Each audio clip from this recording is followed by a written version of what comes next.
Je vais laisser le mot de la fin à son Excellence, Monsieur l'ambassadeur du Burundi. Et merci encore.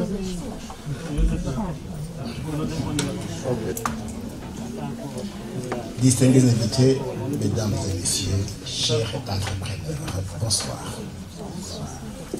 C'est avec satisfaction que je présente à vous tous mes sincères remerciements pour avoir répondu au rendez-vous d'aujourd'hui en vue de participer en premier lieu à la table ronde sur le changement climatique qui a eu lieu avant midi et ensuite à cette conférence très importante sur les opportunités d'affaires au Burundi.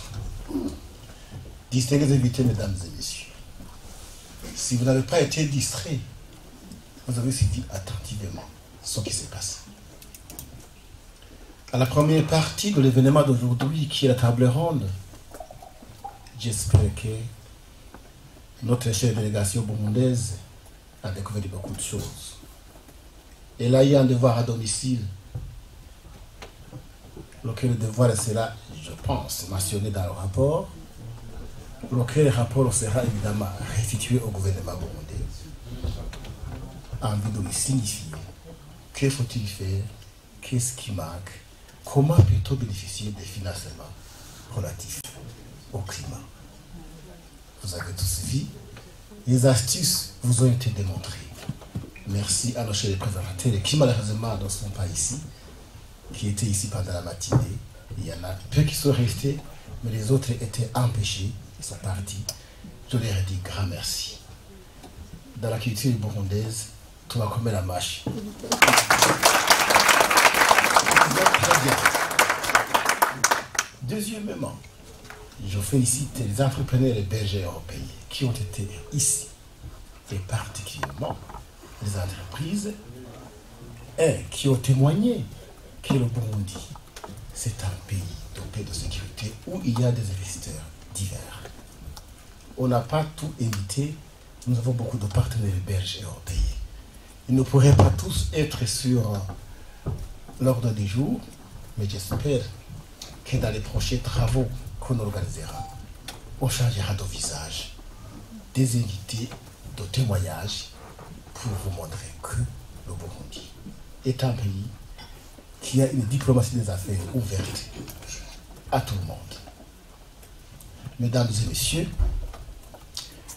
les entrepreneurs potentiels qui est ici, qui, je pense, il y a pas mal d'années, n'avaient qu'une image erronée sur le Burundi.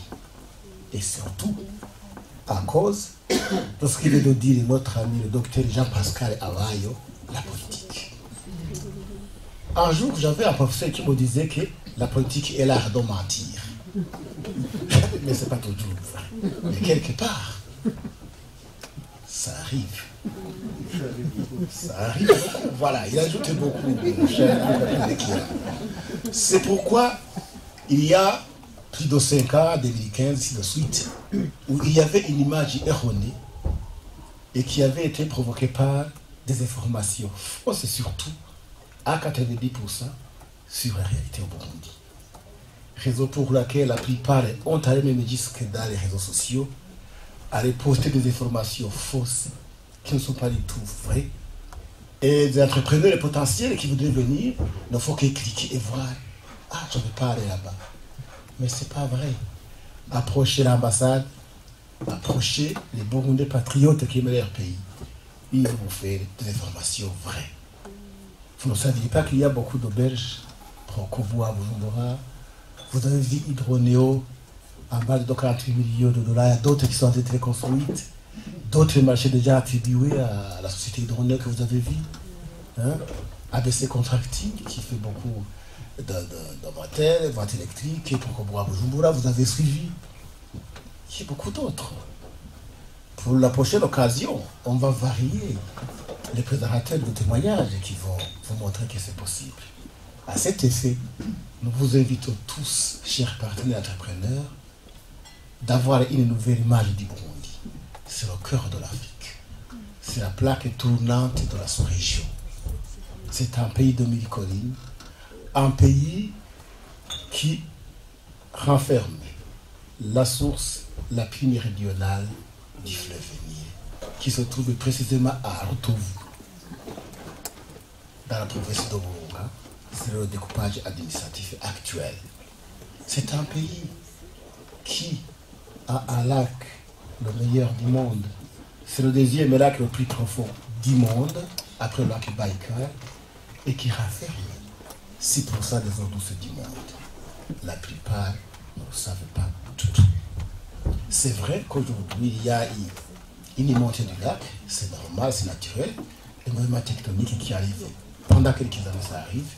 C'est pourquoi d'ailleurs le gouvernement burundais vient de sortir une alerte internationale pour demander aux partenaires qui pouvaient nous appuyer en vue de pouvoir appuyer la population qui habitait justement ces riverains du lac, puisqu'on doit les installer dans d'autres parties du pays. Si cela n'est pas fait, ça serait dangereux. Mais aussi le lac est important, il est bon. Mesdames et messieurs, le phénomène qui arrive à Bujumbura, selon les environnementalistes burundais et d'autres chercheurs, ils disaient que ça avait été arrivé, je ne sais pas, en 1963 au Burundi. C'est pas nouveau. Si vous comptez le nombre d'années qui étaient arrivées, ça fait beaucoup d'années. Des informations sont nécessaires, donc c'est important. Je reviens à mon premier parole de vous dire que le Burundi, c'est un pays de mille collines, cœur de l'Afrique, un pays de paix de sécurité, un pays hospitalier. Je passe qu'au moment du cocktail qu'on va nous offrir tout à l'heure, vous aurez l'occasion d'avoir quelques images, quelques vidéos qui vous montrent quel est le Burundi, quelle est son image réelle. Venez, allez faire le tourisme, allez visiter un pays vraiment où les opportunités sont multiples, un pays vierge en matière d'investissement. Mesdames et messieurs, je ne vois pas où je pourrais commencer et terminer, mais je vous invite de changer d'image et rien que vous aviez et de savoir qui est le Burundi. Il y a même les vieux qui ont été au Burundi, qui nous témoignent, qui disent voilà, qui ont la nostalgie même d'y retourner pour faire les vacances. On a échangé, il y en a qui sont partis. Nous vous invitons donc de venir chez nous, de travailler, passer à l'ambassade, on va vous faciliter tout ce dont vous avez besoin. On est là pour vous servir. Mes chers Burundais qui étaient venus, vous avez vu nos chers partenaires qui ont répondu rapidement. Il y en a beaucoup qui ont été empêchés, on était nombreux.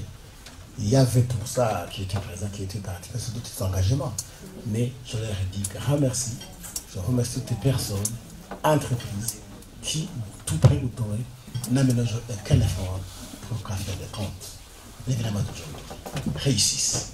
Avant de clore mon propos, je vous invite à ne pas partir, à aller savourer le café du monde, le thé et d'autres spécialités.